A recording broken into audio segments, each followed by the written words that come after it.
Well, basically, Bob was a longtime friend, did not describe anything to me. He just basically said that he was a close friend. We were in JCs together, and called up and said they were trying to start a boys club here in Sarasota, and would I please serve on their founding board or their organizing board to see about getting it going.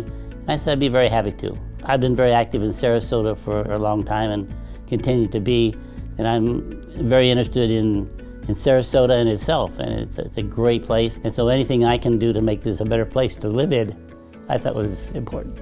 We spent a lot of time working on making this a good place to live and keeping it the great place for us and our kids. We started from scratch. The Optimist Club got the idea that they wanted to start a boys club and contacted the Boys Clubs of America. And we first sat down and decided how do we want to do this. We really didn't know a lot about boys clubs, but we just knew that there was a need in Sarasota to serve the boys and girls, to be honest.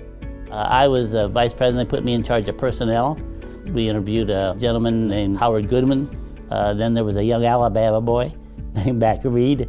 Then we later hired another guy named Ed Jacobs. And so before we had the building, we got a trailer, a mobile home, manufactured housing, and put it right on the site and put Howard in there. And then later Mac moved into town, and we operated there getting organized. So to me, the most rewarding part was this is my community, and I've helped build it. And finding a place for the boys and their sisters and the girls to come and a place to go and a way to grow, as we used to say it.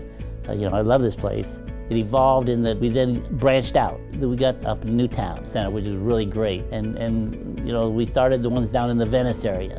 As the club and the community expanded, our programs expanded to try to meet and satisfy the needs of the kids of the community, because that's why we existed.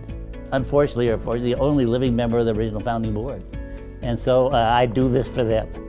But it makes me feel honored, because years ago I had a guy come to me and say, boy, I know you helped start the Boys Club. You got Mac Reed, and now you got Billy Sadler. I said, how do you get that high a caliber executive directors? Boy, I don't know how you do it, but you really do. And that makes me feel proud to know that we've maintained that tradition, that level of quality that we've always required. We don't expect it, we require it. And because of that, we're I believe one of the top boys clubs in the nation, or now boys and girls clubs.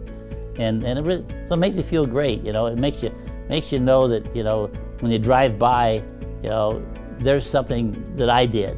It's the kids, it's the boys and the girls that we turn out. I look back at some of the kids I knew that have gone on into life and become really meaningful and important people and good people. And that's what we want. We want to build a quality kids for a quality community, so they can go out and make us proud, which they do.